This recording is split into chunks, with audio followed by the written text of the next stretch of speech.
Hi everyone, Archie here. Today we're making lamb shepherd's pie topped with cheesy leeks. It's absolutely fabulous.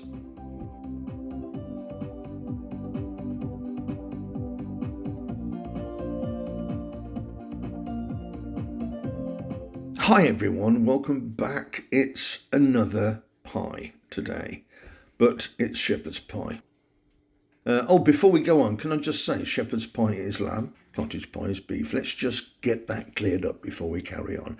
And as you can see, there are all the ingredients. This is going to be a really special shepherd's pie because we're going to chuck some leeks on top of the mashed potato before smothering them in cheese and then in the oven. And my God, does that sound absolutely amazing. Right, and the other thing I must say is Delia Smith, the legend who is Delia Smith, has got this recipe. She has been my inspiration for this classic dish. Right, let's take a close look at the ingredients, shall we? So those 6 little pots on the bottom left-hand side of the screen. Tomato puree, parsley, fresh or dry, cinnamon, thyme, rosemary, and some Worcestershire sauce. I almost mispronounced Worcestershire sauce then, can you believe it? Above those little pots, I've got some grated cheese, some rich beef broth. Then you'll see some ground lamb next to that.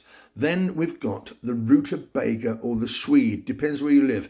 In the UK we call it Swede, elsewhere they say Rutabaga. Some onions and some carrots, a little bit of flour in that silver pot there. We're also going to need a big pile of leeks to go sit on top of that mashed potato, and we're going to boil the potatoes with the addition of some cream and some butter. We also need some olive oil and a little bit of butter for a bit of extra cooking as well. Right then, the pan's on. Let's have a couple of tablespoons of olive oil, followed by our onions.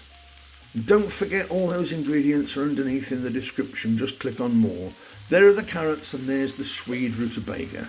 I'm going to cook that. I'm going to stir fry it for about 5 minutes just to get it started.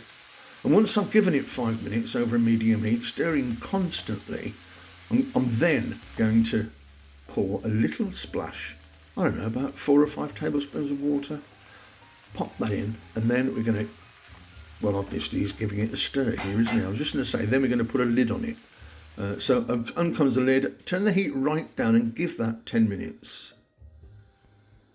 After 10 minutes, the water will have evaporated and the vegetables will be quite soft. They probably won't be completely cooked, but they'll finish off later in with the lamb. Okay, let's reserve those veggies, shall we? Pop them on a plate, give the pan a wipe, pop in our fabulous minced or ground lamb. And we need to crush that up now. You can either use the back of a wooden spoon, or I quite like using a fork. It takes a few minutes. And be careful not to scratch the pan, by the way. And then we're going to throw in some cinnamon and some thyme and some rosemary and some parsley. I'm using fresh parsley here. I think I mentioned dried parsley earlier on in the ingredient list. And then I'm going to cook this out until there's no more liquid. These days, most supermarkets, they inject their meat before grinding or mincing it with water, and obviously that ups the weight, and it also helps to preserve the appearance. The thing is, I don't want that water, so I want to cook my meat until all the water's evaporated. Once it has, only fat will remain, and then the meat will cook in its own fat, and we'll get all those lovely brown crusty bits on the outside. That's exactly what we want. Okay, let's throw back in our vegetables. Give that a bit of a mix up. There we are. Nice and chefy. Okay, a good splash of Worcestershire sauce and some tomato paste. Obviously, give that a bit of a mix. And now I'm just going to put in some salt and pepper that I possibly should have put in earlier, but it doesn't matter. Let's sprinkle in over a low heat some flour. And over a low heat, let's stir that in until there's no longer any white of the flour visible. That flour needs to get all mixed in to our solids. Now I'm going to add half my beef broth, beef stock. Turn the heat up to medium and stir in until you can't see any of the moisture from the beef stock and it's mixed in with the flour and the veggies. And the meat, of course.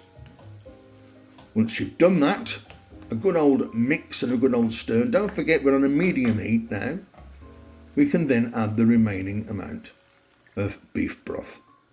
The better beef broth you get, the richer your gravy is going to be. That's just a word of advice for anyone that wants to know what sort of beef broth should I buy. Mix that in over a medium heat and you will start to see a little bit of our gravy forming. There we are, it's having a little bubble. I'm going to cook that now for about 5 minutes with the lid on a low heat, just to get it nicely cooked and all ready.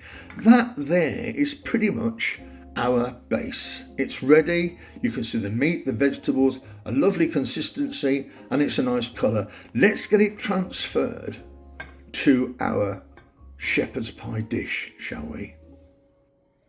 And then we're going to just level it off with a wooden spoon and set that aside while we cook the rest of the ingredients in the dish. I'm cooking a few potatoes here, boiling salted water for about 20 minutes until they're nicely soft and ready to mash. While they're cooking, I'm going to cook my leeks. I've sliced them in about 1/2-inch slices and I'm going to cook them over a medium heat for about 10 minutes, stirring all the time in about 1/2 ounce to 1 ounce of butter. It's up to you, depends how buttery you want the leeks. I want the leeks completely cooked through, and don't worry if they just start to brown, but as soon as they do start to brown, quickly get them off. We want them completely cooked. You can see there exactly at what stage I'm taking them off the heat and popping them in a dish. And here I am mashing the potatoes in a lovely rice masher. I just love these devices. There's something very satisfying about it, and we get lump-free mashed potato. It's entirely up to you how you mash your spuds, obviously. I'm just throwing in some butter, a good quantity of butter, and I'm also going to put in a small amount of full cream milk, or even cream, it's entirely up to you. Get that all nicely smoothed out. And as I said before, you can use a potato masher if you don't have a rice masher. There we are, that's all ready now. Right, my shepherd's pie base is nice and firm. I'm going to top it with the mashed potato. Any pattern you want, because what we're going to do now is we're going to throw those buttered leeks on top of the mash and spread them out as evenly as you possibly can. Oh God, it looks fabulous. And then I'm going to completely cover those leeks with, well, I'm using some good cheddar. You can use a mixture of cheese, whatever cheese you fancy is perfect. Mozzarella, Monterey Jack, anything, or even a mix of cheese. I'm putting some cheddar on, and then after I've smothered it with cheddar, I just want to ensure a little bit of a brown crust, so I'm putting some Parmesan on as well. Then they're going to pop in the oven, about 1/2 hour. And how about that then? That looks absolutely stunning. I'll tell you something, that is as good as it gets. This here is my shepherd's pie with leeks and cheese on top. There is exactly how it looks coming out of the dish. Absolutely fabulous. Classic shepherd's pie with a cheesy leek topping. And I'm very, very happy with the result. Lamb, vegetables, lovely rich gravy, mashed potato on top with cheese and leeks. How absolutely fabulous. So if you've got this far in the video, can you please smash the like button? Please subscribe if you haven't already. And don't forget, please share your experiences of the channel with all your friends. We appreciate every bit of support. And if you make this dish, don't forget, let me know how you get on. Have you had good times with it? Have you had bad times with it? Did you enjoy it? Did you not enjoy it? Any improvements you can make? Look at that. I'm going to get stuck in.